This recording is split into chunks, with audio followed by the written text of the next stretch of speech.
স্বামী বাড়িতে আসার পরে কোনো স্ত্রী হলে প্রথমে পানির ব্যবস্থা করিয়া দেখুয়া আপনার স্বামীরে আপনি খাওয়ার কোনো দ্রব্য থাকলে আপনি দেন, মন খান তাকু সরাইন। আল্লাহর বন্দেগান হযরত আয়েশা সিদ্দিকা রাদিয়াল্লাহু তাআলা আনহা তাই নিজে বর্ণনা করছেন, রাসূলুল্লাহর হাদিস তার মফহুমটা কইয়ার আয়েশা কইতরা গুস্তর রান হাতর মধ্যে লইছি, লোয়ার পরে রাসূলুল্লাহ দেখলাম যে দিকে তান খামড় মারিয়া খাইছ আমি ওদিকে মুখ লাগাইয়া খাইলাম। আমি যেদিকে মুখ লাগাইয়া খাই রাসূলুল্লাহ সেই দিকে মুখ লাগাইয়া খাইছ। আরেকটা বর্ণনা করছেন আয়েশা সিদ্দিকা, আমি একদিন একটা পাত্রর মধ্যে মুখ লাগাইয়া খাইলাম, জল খাইলাম। রাসূলুল্লাহ দেখলাম এইভাবে ঘুরাইয়া তাই না ওদিকে মুখ লাগাইয়া খাইলা। প্রশ্ন করলাম, ইয়া রাসূলুল্লাহ, ইয়া হাবিবাল্লাহ, বুঝলাম না, আপনি ঘুরাইয়া দেখি ওদিকে আপনার মুখ লাগাইয়া খাইন। বলে আয়েশা গো, ইটোয়া থাকছে গিয়া মহব্বত। সুবহানাল্লাহ। যাই হোক, ছেলেমে দেখা শেষ হওয়ার লগে লগে দিনদার জইল, মোহরানা আদায় হইল। মোহর সম্পর্কে আমরা দেশ ফাতিমি মোহর যেটা প্রচলিত চলের ওটা বেশিরভাগ, তবে এটা সবার লাগেনি। একজন আছেন কোটিপতি, কোটি কোটি টাকার মালিক, আমরাও সারায় কিন্তু বলে মোহর দিতাম নি ফাতিমি বলে না, মাত্র 1,18,000 থেকে 20,000 বাবা সুন্নত হইয়া সুন্নতর উপরে আমল করলাম। এখন সঞ্চান কোটিপতি আলা বেটার লাগি 1,20,000 টাকার 1 টাকা নি সঞ্চান বলে না।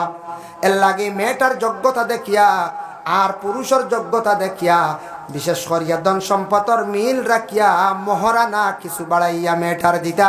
মেয়েটার কিচ্ছু নাই বাবা, জীবনে দেখক্কা বাবার বাড়ি যখন ছাড়িয়া যায় সম্পদর কিন্তু অর্ধেক পায়, তাও অর্ধেক পাইতে সময় কত লড়াই বাইনতে দাবিয়া খাইলাম। কিছু জায়গাতে আছে নানি, কিছু জায়গাতে আসুন ইমানদার ফরেজগার যারা বনিন তোর হক বার করিয়া দেয়, হইবা তোমার তানো তার নেও আইয়া আমরা তৈছি আগলাইয়া বনিনতে যদি কোন নিতাম গিয়া নিতা গিয়া না নেন যদি বাইন তোর কোন আপনারা খাপকা তাহক্কা সাইয়া রাহক্কা বাধা নাই। আর কিছু বনিন আসুন নেওয়ার ইচ্ছুক কিন্তু বাইনতে দিত্রা না, বাবার বাড়ি ছাড়িয়া গেছন, স্বামীর বাড়ি একমাত্র মহিলার সম্পদ হইল গিয়া মোহর। 1.5 লাখ হোক, 2 লাখ হোক, 3 লাখ হোক, মোহর হইল গিয়া সম্পদ, বাবার বাড়ির সম্পদ। কোন দিন পাইবা তা সঠিক নাই, এর জন্য মহিলার মেয়ে নিয়া থাকছে গে বিবাহের সময় মোহরটা সঠিক হইতো, মোহরটা ব্যাপারে একটু বিবেচনা করিয়া। এখন গরিব একজন মানুষ তানেরও যেন ফাতিমি বই দিতাইলাও না, গরিব বেটা পারবনি বলে না, তান লাগে 70-80 হাজারও যথেষ্ট। বলা দিন দার্য হয়ে গেল গিয়া আমরা বিবাহের দিন দার্য খুব বেশি রবিবার দেখিয়া খ্রিস্টানরা রবিবার দিনটা বেশি তারা পালন করে। আমরা রবিবার দিনটা আমরা মুসলমান পালন করি, স্কুল কলেজ মাদ্রাসা তা বন্ধ গতিকে। আল্লাহর বন্দেগান রবিবার দিনটা মধ্যে বিবাহটা না বোয়া নিখানবালা, বিবাহের দিনটা সোম এবং শুক্রবার দিন চাই আপনারা বইবার চেষ্টা করবা। জহিরা মালুমাত সেই কিতাবর মধ্যে লেখছেন সোমবার আর শুক্রবার দিন বিবাহের দিনটা বোয়া নিখানবালা। ইজেসা দিন বক্কা না যাইজ না, যাইজ আছে এতে আপনি বুধবারে বক্কা, বৃহস্পতিবারে বক্কা, তবে সোম আর শুক্রবারে বালা হওয়া হয়েছে বেহতরিন দিন বালা। আমরা সারা এখন রবিবারও বেশিরভাগ রবিবারে নানি খ্রিস্টান ধর্মের মতো আমরা এটা পালন করি, আর খুব বেশি সুবিধার্থী। যাইজ আছে না যাইজ না, তবে বালা কিছুদিন শুক্রবার দিন একটা বিবাহের দিন দার্য করলে আমার ধারণা ফায়দা কিতা, এদিন জুমাত মানুষও বেশি হয়। যে জুম্মা পড়ে না এদিন বরযাত্রী হাজিয়া দেওয়াও কষ্ট করে মুজা উজা কুলিয়া খুব নমাজ পড়ে না দিন, তবে একুশিরা জুম্মা কাটু পড়িব পড়বেন না কইছা ও যে বিলকুল জুম্মার খবরও নাই, এদিন দেখবা জুতা মুজা কুলিয়াও কষ্ট করে উজু হরিয়া চললে, নমাজ না পড়লে খানি তো না, খানি হলে দিবা নি দিন আর দিলেও একজনে কইবা তুই নমাজ পড়ছ না বা সরিয়া থাক, তুই আমার লাগে বইস না, ও তো বাস ফল হয়ে গেল নানি কইছা। এর লাগে এদিন কমসে কম জুমান পড়িব। জুমার নমাজ শেষ হইল, জুমার নমাজের পরে কি হইল বলে আপনার বিবাহের যে ইজাব কবুল যদি হয় তাহলে করিলেইলাম, নতুবা বিশেষ করিয়া সকাল বেলায় গেল গিয়া বিবাহর দার্য হইতো। কিন্তু বিবাহের মধ্যে খুতবা পড়াইয়া থাকছে গে পুরুষের লাগি সুন্নত। বিবাহের সময় খুতবা পড়া হয় না, পুরুষের সময় পুরুষের সামনে পুরুষ লোকের না খুতবা পড়া হইতো, মহিলাদের না খুতবা পড়া নাই, খুতবা পড়া হইতো। খুতবা যেই সময় পড়া হয় ইমাম সাহেব পড়াম কিবা তো জাননেওয়ালা একজনে পড়ক্কা, আমরা ইমাম মহল দিয়া মসজিদের মেসাব দিয়া খুতবা পড়াই। কারণ শুদ্ধ করে খুতবাটা ফড়াইতে খুতবাটা ফড়াই লগে সুন্নত আল্লাহর রাসূলে বিবাহের খুতবা অসংখ্য সাহাবায়ে কেরাম হলর বিবাহের মধ্যে ফড়াইছন ফিসে দিবনে জাগো ইতরা না একবার তুরা আপনারা সামনে দিয়ে একবার আইয়ে কোয়াল লাগতো না লা ইলাহা ইল্লাল্লাহ লা ইলাহা ইল্লাল্লাহ লা ইলাহা ইল্লাল্লাহু লা ইলাহা লা ইলাহা ইল্লাল্লাহ লা ইলাহা ইল্লাল্লাহ লা ইলাহা ইল্লাল্লাহ লা ইলাহা ইল্লাল্লাহ। যাই হোক বিবাহের খুতবা যখন পড়া হয় বিবাহের খুতবার মধ্যে ইমাম সাহেব পড়ায়েন বলে ইয়া আইয়ুহান নাস তাকু রাব্বাকুমুল্লাযী খালাকাকুম মিন নাফসিন ওয়াহিদাতিন ওয়া খালাকা মিনহা যাওজাহা ওয়া বাসসা মিনহুমা রিজালান কাসীরান ওয়া নিসা। ইয়া আইয়ুহান নাস, হে মানব জাতি, আল্লাহ কইতা ও আমার বন্ধগণ, ইত্তাকু, তুমি তাই আমারে ডরাও, আমারে ভয় করো, আমারে ডরাও। রাব্বাকুমুল্লাযী খালাকাকুম, যে রবে, যে পালন কর্তায় তোমাদের সৃষ্টি করছেন।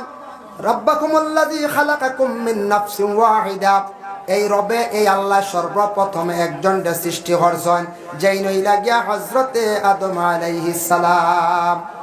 খালাকাকুম মিন নাফসিন ওয়াহিদাতিন ওয়া খালাকা মিনহা যাওজাহা, আমি আল্লাহর যাতে সেই একজন থাকি, আদম থাকি, মা হাওয়া আলাইহাস সালাতু ওয়াস সালাম রে আমি আল্লাহ সৃষ্টি করছি। সুবহানাল্লাহ। মা হাওয়ারে কি করছি? সৃষ্টি করছি।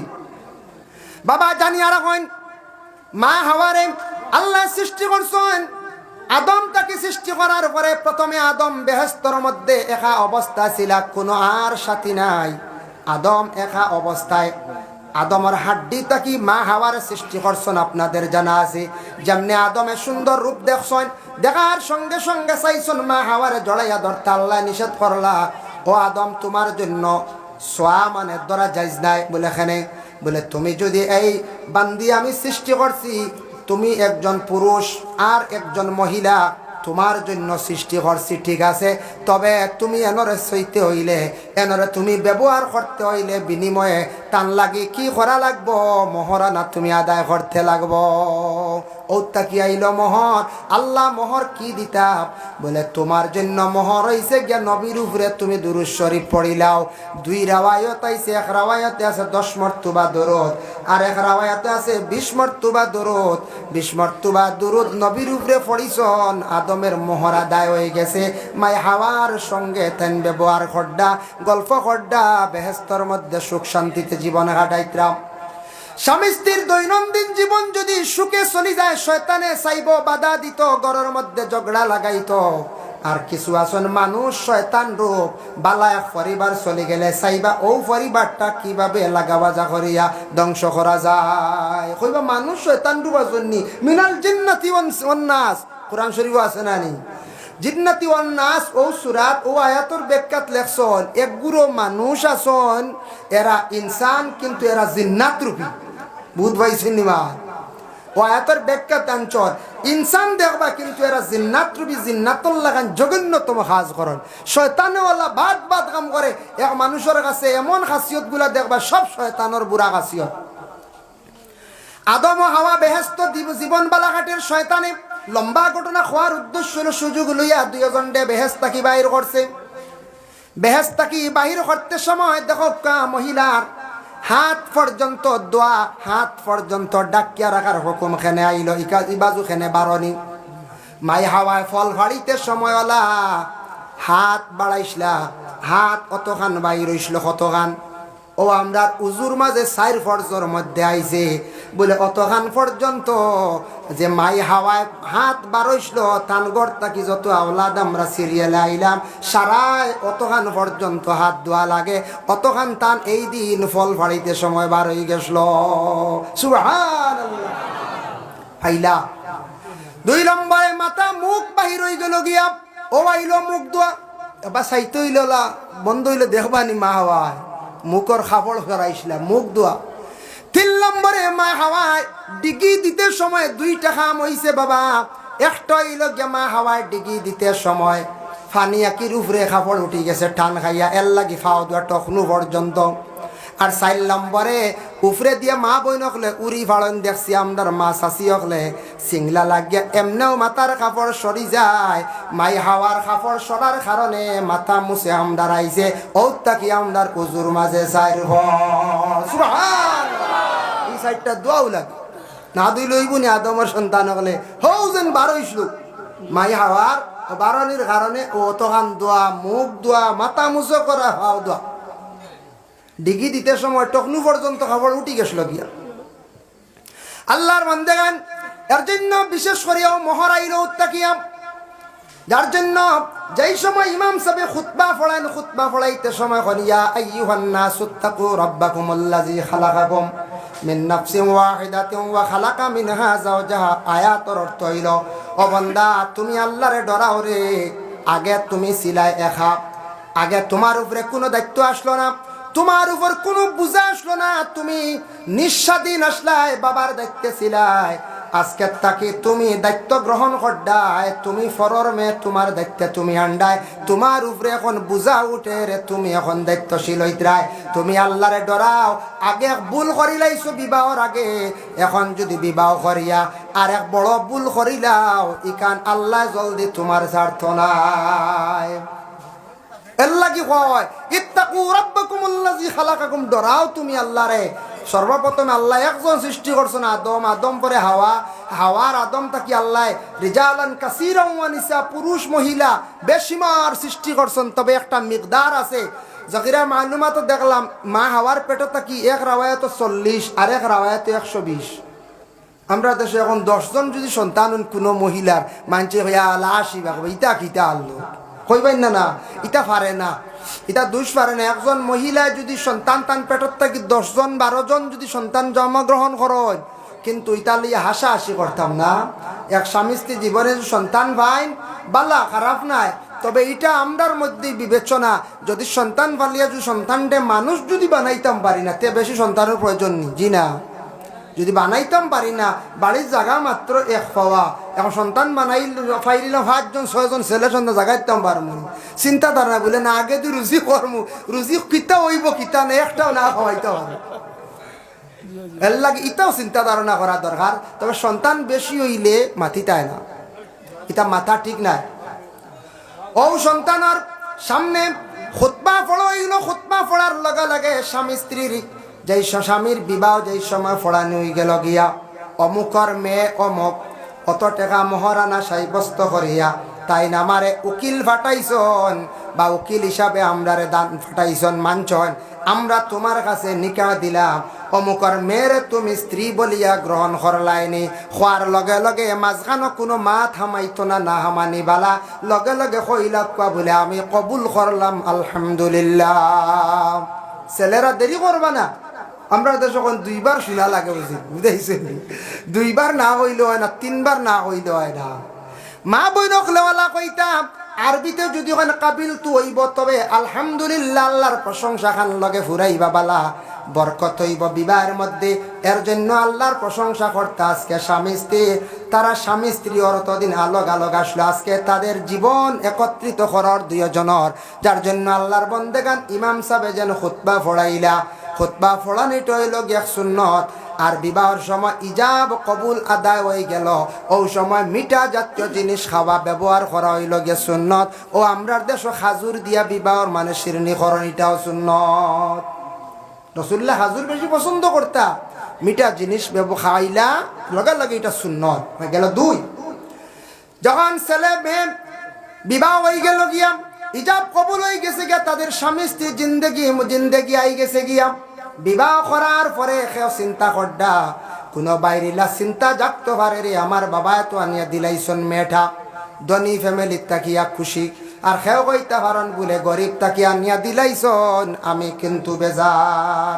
ও বাবা মন কিচ্ছু আনবা না, দেখো কাছে এক জিনিস আল্লাহর বন্দেগান আল্লাহ পাক রব্বুল আলামিন ঘোষণা করেন, ও বান্দা তুমি তান মেয়ে কোন গুরের বিবাহ করলে সওয়াব বেশি পাইবাই, তোমার জীবনের মধ্যে তুমি তাই চিন্তা করো ওয়া ইন খিফতুম আল্লাহ তুকসিতু ফিল ইয়াতামা ফানকিহু মা তাবা লাকুম মিনান নিসাই মাসনা ওয়া সুলাসা ওয়া রুবা। আল্লাহর যাতে কইতরা তুমি যদি ডরাও তাহলে তুমি তাই যাইও না। ওয়া ইন খিফতুম আল্লাহ তুকসিতু ফিল ইয়াতামা, যদি ডরাও তাহলে যাইও না, নতুবা ফানকিহু মা তাবা লাকুম, তুমি তাই বিবাহ করো। মাশাআল্লাহ, আমরা সুফি কুদ্দুস আলী যাব তো দূরের দিকে আইছি। মাশাআল্লাহ, থানবাড়ি 10 ফেব্রুয়ারি দাওয়াত সারা যাইবা ইনশাআল্লাহ, যাইবা না? জানি ইনশাআল্লাহ, কিন্তু শিরনিও আছে। যাই হোক, তুমি তাই যদি ডরাও ওরে আল্লাহর বান্দান তাহলে যাইও না, নতুবা এতিম যদি মহিলা পাও তাহলে বিবাহ করিও। এতিম মহিলা বিবাহ করলে জীবনে তুমি সওয়াব পাইবাই। এতিম হারে হয় যার বাবা নাই, যে মহিলার বাবা নাই, বেসাহারা মহিলা, এতিম মহিলারে বিবাহ করলে সওয়াব পাইবা। যেহেতু এই মহিলার বাবা নাই, বড় নরম হইয়া স্বামীর গড় খাইব, স্বামীরে স্বামী হিসাবে গণ্য করব, শাশুড়ির লাগি ভালো ব্যবহার করব, ফ্যামিলির লাগি মিলিয়া চলব। এর জন্য তুমি তাই যদি পারো তাহলে এতিম মহিলাগুলোর বিবাহ করিও। আর যদি ডরাও তাহলে তুমি তান খরাজ যাইও না। এতিম মহিলাকে ডরাইবা না, জি না, ও ডর বক্সালং মিলতো না, বলো না কই যায় ডর তো বক্সালং মিলতো না, বাকি সবটা ঠিক আছে, অসুবিধা নাই। ডর হইল মাল মাথা তো আইতো না, টাক যাইতো না, খালি আইব। এইখান খেইলে আসুননি, খালি দেননি কোনো ফুড়ি বেটি বা করিয়া বোন বাগনি গরিব হইলে মোটামুটি লাকড়ি এক সেট দেন, বড় সেট দিতে পারে না, একবারে খালি দেনি। আগে এক সমানে আসলো লাকড়ি উপড়ি ভারতাম না রে জুরি মাল, আগে এক জমানা গেছে গরিবই আলো। এখন মানুষ গরিব খুব কম আছে, নি ওটা খাসা গরু গাঁত পাইবার না, ইশারা ধনী মানুষ এল্লা। এখন হইল গিয়া কমসে কম সিঙ্গুল এক সেট দিয়া দেন, ব্যবস্থা আছে। এতিম মহিলা হইলে ব্যবস্থা আছে, কিন্তু ডরাইবা ও ডরাইবা বক্স পালং মিলতো না, দামি ওখান 55,000 টাকা বলা না, ওখান ব্রেক মারি ও ডর, আর কিচ্ছু নাই। তোমার জন্য হুকুম আছে ফানকিহু মা তাবা লাকুম মিনান নিসাই। ও পুরুষ, তুমি বিবাহ করতে পারবা, তোমার শরীয়তে অধিকার দিছে মাসনা ওয়া সুলাসা ওয়া রুবা, এক নাই 2, 3, 4, একসঙ্গে একজন পুরুষে 4টা মহিলা বিবাহ করতে পারবা। একসঙ্গে 4 মহিলারে বিবাহ করতে পারবা। এই আয়াতের ব্যাখ্যা তাফসীর ইবনে কাসির লেখছেন, দেখলাম হে বিবাহ করতে পারবা, শর্ত আছে আপনার প্রথম স্ত্রী বালক, কোনো অসুবিধা নাই, অসুস্থ নাই, বেমার নাই, আপনার প্রথম স্ত্রী নিয়ে দৈনন্দিন জীবন খুব সুন্দরভাবে চলার কোনো বাধা নাই।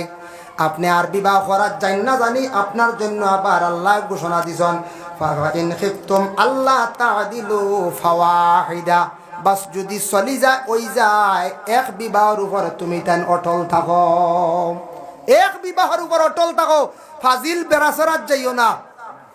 আর যদি দেখো প্রথম স্ত্রী অসুস্থ বেমার, বিবির দ্বারা ঘর চলে না, প্রথম স্ত্রী বিবাহ করছেন, সন্তান আদি পাইছেন না, বহু বছর হয়ে গেল সন্তানের কোনো ব্যবস্থা নাই, তাহলে আপনি বিবাহ করকা। কিবা তো আপনি বাইরা ব্যবসা বাণিজ্য করেন, বাড়িতে এক স্ত্রী আসন, বড় খাস খারবার বাইরা বলে আমার কষ্টর কাপড় চুপড় পাক করা, ইতার লাগিয়ে আমি আরেকটা বিবাহ করি, আপনার ধন সম্পদও আছে, ব্যবসা বাণিজ্য আছে, ঘরের বিবিগুলোর বরণ পোষণ করিয়া যাইতে পারবা। প্রথম স্ত্রীর কাছ থেকে ইজাজত লক্ষা সুবিধার্থে আমি আরেকটা বিবাহ করিলাই, কোনো বাধা নাই।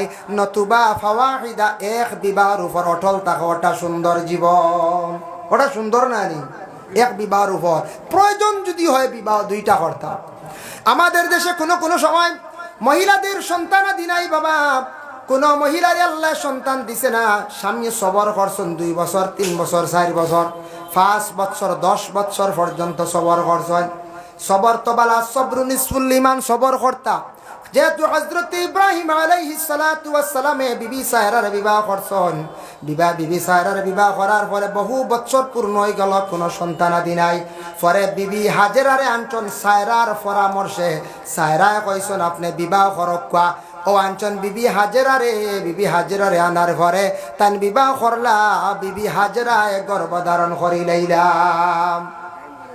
যেমনে সায়রা একটা দেখছন হাজারা গর্ভধারণ ও সন্তান পাইলিবা আমার তাকি তো মায়া বেশি করে লিবা একটা জিদ আইছে ও সতিয়ালা জিদ আইছে ও তাকি হইলা আমি যত সময় পর্যন্ত বিবি হাজেরার গাত কোনো বড় আইব লাগাইছি না, একটা না তিনটা আইব লাগাইব। কয়টা আইব? তিনটা আইব। আইব মানে তো যে কোনো বদনাম তুলক, যে কোনো ব্যবহারে হোক আর কইতান কিচ্ছু নিহত আনছে না, খালি বলছেন তিনটা, একটা না তিন আইব লাগাইয়া দম লইব। আমরা কই নানি তোমার আরে পাও কাটিয়া মাথা কাটিয়ার বাদে দম লইব, সে কই নানি ওলা গুছায় বা কলিন যে খাইয়া দম লইব রুবের আগে দম লই না, কইছন তিনটা আইব লাগাইব তান গোত্র খসম খাই নিছন। কিন্তু সে বিবি হাজেরা সায়রায় যেহেতু বিবি হাজেরা গর্ভধারণ করে নিছ।